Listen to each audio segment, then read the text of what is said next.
सुंदरपा जंगल में सब कुछ ठीक ठाक चल रहा था। सब जानवर खुशी से अपनी जिंदगी बसर कर रहे थे।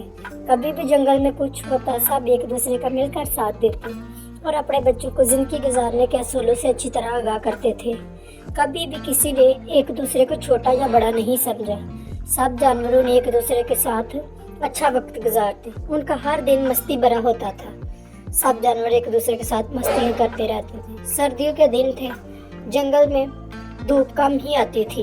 एक दिन जंगल में बहुत अच्छी धूप आ रही थी। सब जानवर बहुत खुश थे और मस्तियाँ कर रहे थे। उन्होंने सोचा क्यों ना जंगल की सैर की जाए।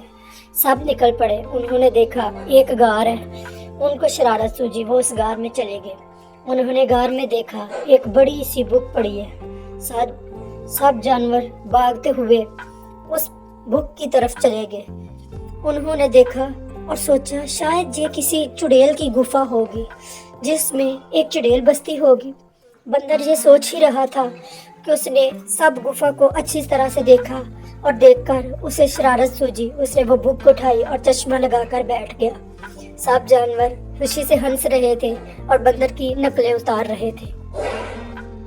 बंदर, जो कि जंगल का सबसे शरारती बंदर था, वो भी आराम से बैठा एंजॉय कर रहा था। अभी ये सब चल ही रहा था कि अचानक जंगल में शोर मच गया। सब ने भागकर जाकर देखा तो एक शेरनी अपने बच्चे छोटे पीकू के साथ जंगल में घूम रही थी।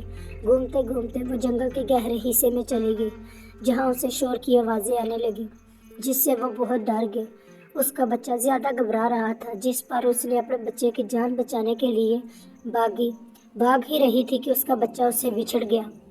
शेरनी अपने बच्चे को ढूंढ ही रही थी। वो बहुत परेशान हो रही थी, लेकिन उसे उसका बच्चा नहीं मिल रहा था। अपने बच्चे को गुम पाकर बहुत ज़्यादा परेशान हो गई। उसका बच्चा घने जंगल में गुम बहुत परेशान हो रहा था और चिल्ला रहा था। उसी वक्त एक गीदड़ वहाँ निकल आया। उसने शेरनी के बच्चे पीकू को साथ लिया और कहा, चलाओ, मैं तुम्हें तुम्हारी माँ के पास लेकर जाता हूँ। इसी में पीकू उसके साथ चल पड़ा।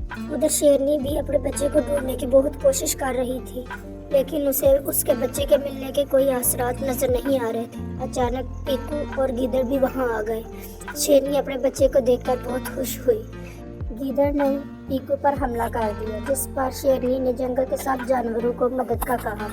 तोते ने सोचा कि मैं इसे अपनी चोंच से जख्मी कर देता हूँ। तोता अपनी जगह से उड़ा और उसने गीदड़ की पीठ पर बहुत सारे जख्म कर दिए।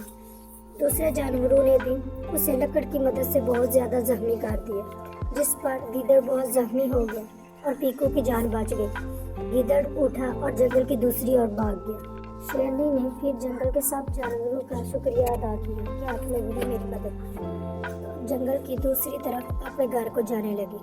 तो बच्चों, ये थी कहानी एक शेरनी की और जंगल के वफादार जानवर। अगर आपको पसंद आई है तो चैनल को लाइक करें, सब्सक्राइब करें और बेल आइकन को प्रेस करें। Thank you for watching.